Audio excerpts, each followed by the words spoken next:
আগে ভিডিওটি দেখুন। সহবাসের দোয়া যদি আপনি নাও পারেন, অন্তত সহবাস করার আগে বিসমিল্লাহ বলে নেবেন।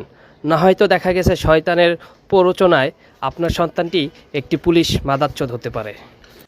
তো হ্যাঁ বন্ধুরা, মানে কি বলবো যে বাংলাদেশের প্রশাসন সেই জুলাইয়ের ক্ষোভটা পুষে রেখেছে, যার কারণে বাধ্য হয়ে আমার মনে হচ্ছে সেই ক্ষোভ, সেই পুরাতন ক্ষোভটা মানে ঝালাই করছে।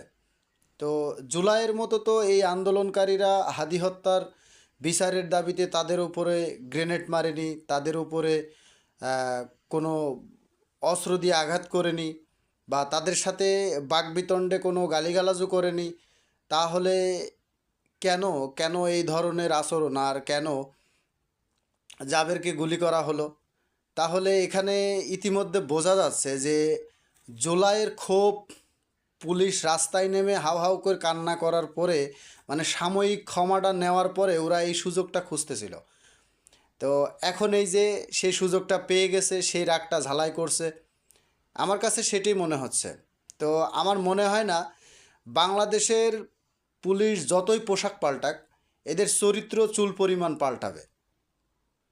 তো আমি এই নেক্কারজনকের ধিক্কার জানাই, এবং হাদি হত্যার বিচার কার্যকারী করতে হবে, এই বাংলার জমিনেই করতে হবে। মানে দাড়ি টুপিওয়ালা দেখলে এদের চুলকায়, এদের চুলকানি শুরু হয়ে যায়। আসলে প্রথমে যে ভয়েসটা শুনলেন না, ভয়েসটা কার আমি জানি না, তবে কপি করা। তো ভয়েসটা আসলে খারাপ বলিনি। যদি সহবাসে আপনি বিসমিল্লাহ না উল্লেখ করেন, তাহলে জারজ সন্তান হবে, এটা স্বয়ং আল্লাহ তাআলা বলছে। কারণ সহবাসের আমরা যারা বাঙালি আছি, আমরা চেষ্টা করব সহবাসের দোয়াটা শিখে নেওয়ার।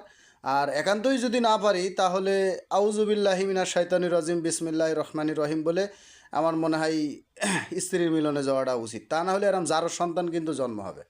তো দাড়ি টুপিওয়ালাদের দেখলে যাদের চুলকায়, এদের জারজ ছাড়া আমি আর কিছু বলতে পারছি না। তবে জুলাই নিয়ে যে কথাটা বলতে হবে সেটা হচ্ছে, জুলাই ছিল একটা যোদ্ধা। এখানে সবার অধিকার আদায়ের যোদ্ধা ছিল। এক স্বৈরাচার যেভাবে দেশকে একঘেয়েমিভাবে নিজেকে বা নিজের বাপদাদার ৩৫ ভিটা বলে সেই নেতৃত্বটা দিয়ে যাচ্ছিল, সেটা কিন্তু দমন করেছিল এই হাদির মতো কিছু গর্জিয়াস আজাদি।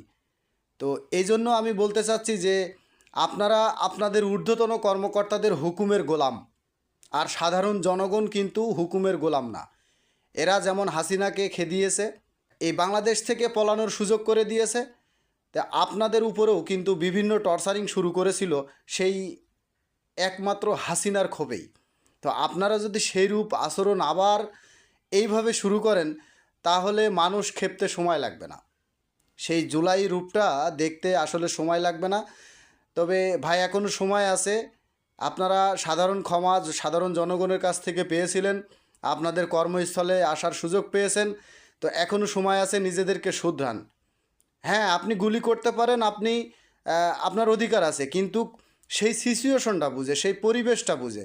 তো আসলে গত শুক্রবার হাদি হত্যার বিচারের যে দাবিটা ছিল, এখানে তো তারা বিশৃঙ্খলা কোনো কিছু করেনি। তাহলে আপনারা কেন গুলি চালালেন? তো এর পিছনে ওই যে জুলাইয়ের সেই ক্ষোভটা আপনারা পুষে রেখেছেন। তো এটা যদি পুষেই থাকেন, তাহলে ভুল করছেন। কারণ আপনি সর্বোচ্চ ৩০ বছর চাকরি নেবেন, আপনার সিনিয়র স্যারের কাছ থেকে পদোন্নতি দেখানোর জন্য সাধারণ মানুষের উপরে গুলি চালাবেন।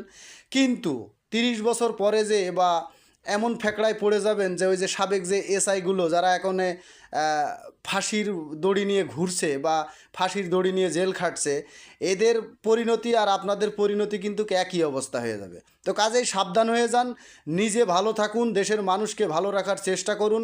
তাহলে আমার মনে হয় আপনি আপনার জায়গা থেকে সঠিকভাবে টিকে থাকতে পারবেন। তা না হলে কিন্তু সেই জুলাইয়ের রূপটা আবার ভেসে উঠবে। এই বলে আমি আমার সংক্ষিপ্ত কথা শেষ করছি। ভিডিওটি সবাই শেয়ার করে দেবেন।